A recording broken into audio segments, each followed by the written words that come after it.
आज हमारे साथ में श्री कृष्णकांत त्रिपाठी हैं, जगदीशपुर के रहने वाले हैं। इनको पहले इनकी चोट लगी, सर्वाइकल स्पॉन्डिलाइटिस की प्रॉब्लम हुई, उसके 3 ऑपरेशन हुए। तीसरा ऑपरेशन एम्स में हुआ, 2 लखनऊ में हुए, चौथा फिर होने को है। पेट की समस्या को लेकर वे मेरे उपचार में हैं। उनकी नसों ने जो यहाँ से नर्व्स निकलती हैं तो पेट को, पाचन तंत्र को इस तरीके से प्रभावित कर दिया कि मलतिया भी संपन्न नहीं होती थी। वो 1 मार्च से मेरे उपचार में हैं। बीच में 8-10 दिन का मुश्किल से उन्होंने छुट्टी ली। 4-5 बार बीच में ऐसा हुआ है कि बिना दवाओं के प्राकृतिक तरीके से उनको स्वतः ही मलतिया संपन्न हुई। कभी कभी मलकड़ा हो जाता है, आज फिर उनको स्वतः ही मलतिया हुई। वैसे आंतों के संशोधन के लिए उनको एनिमा लेना पड़ता है। यहाँ पर उनकी चिकित्सा पेट की भी चल रही है और इधर मैंने सर्वाइकल की भी शुरू कर दी है।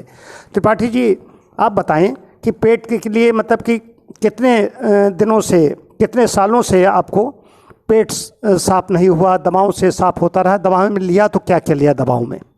4 साल से लगभग जो है दवाएं ही ले रहे हैं थे। और ये कीमाफिन है, डूफालेस है, ये दवाएं जो हैं मेडिसिन उसकी, और बाकी देसी दवाएं भी लेते थे।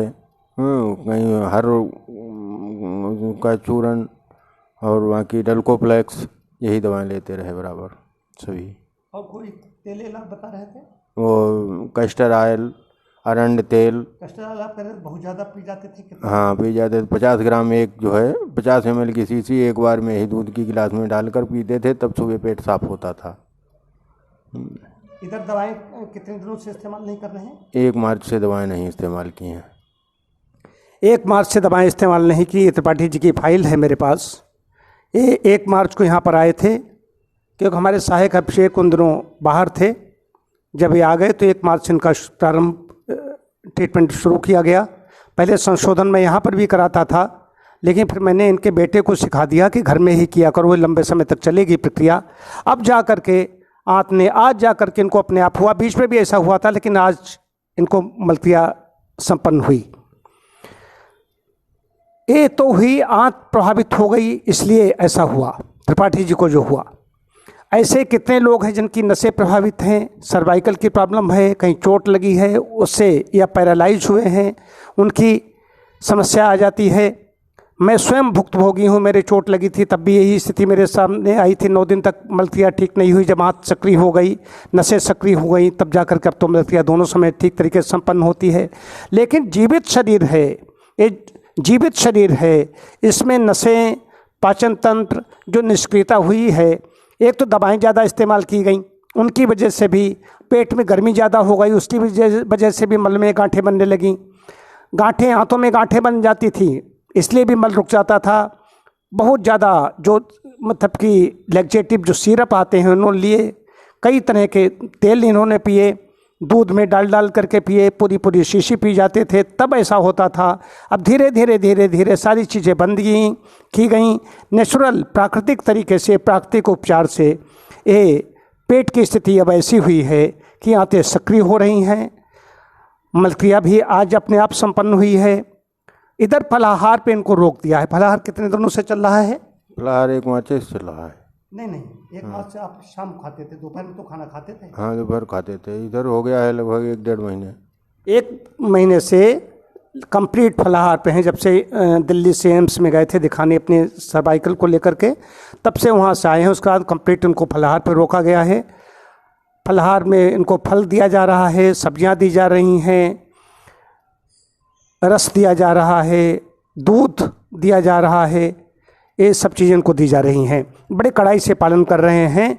तो जीवित शरीर है ये, मतलब ये अगर इसकी आंतें सक्रिय हो जाएं तो इसमें कोई आश्चर्य नहीं है।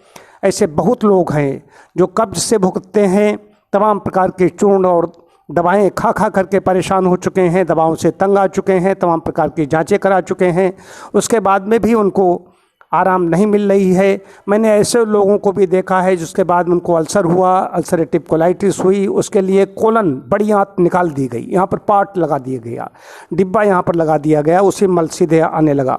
ऐसे ऐसे लोगों को भी मतलब कि लोग भी हैं। लेकिन मुख्य चीज़ है हर शरीर का हर एक चीज़ ठीक होनी चाहिए, लेकिन पाचन शक्ति हमारी ठीक रहेगी, भूख, पाचन, अवशोषण और मलक्रिया ठीक रहेगी तो उससे शरीर को पोषण मतलब पुष्टि मिलेगी, शरीर में रस जाएंगे, शरीर अब्जॉर्ब करेगा और हमारा शरीर स्वस्थ बना रहेगा। तो पाचन तंत्र की बहुत बड़ी भूमिका है, उसको ठीक रखें। अगर कहीं कोई गड़बड़ी हो गई है तो विरेचक दवाओं का सहारा न लें। विरेचक दवाएं अंदर आंतों में, पेट में जाकर वैसे ही काम करती हैं जैसे अपनी कोई दवा आप लीजिए, उसी में से छोटा सा अंश लीजिए, नाक में डालिए, आँख में डालिए तो उसमें से आंसू निकलने लगते हैं, पानी निकलने लगता है। ठीक वैसे ही अंदर ये पानी जो आमाशयिक रस हैं उसको तरलता वहाँ ज़्यादा पैदा हो जाती है, इसलिए मलक्रिया ठीक तरीके से, मल पतला बन के निकल जाता है, ठीक तरीके से नहीं होती है।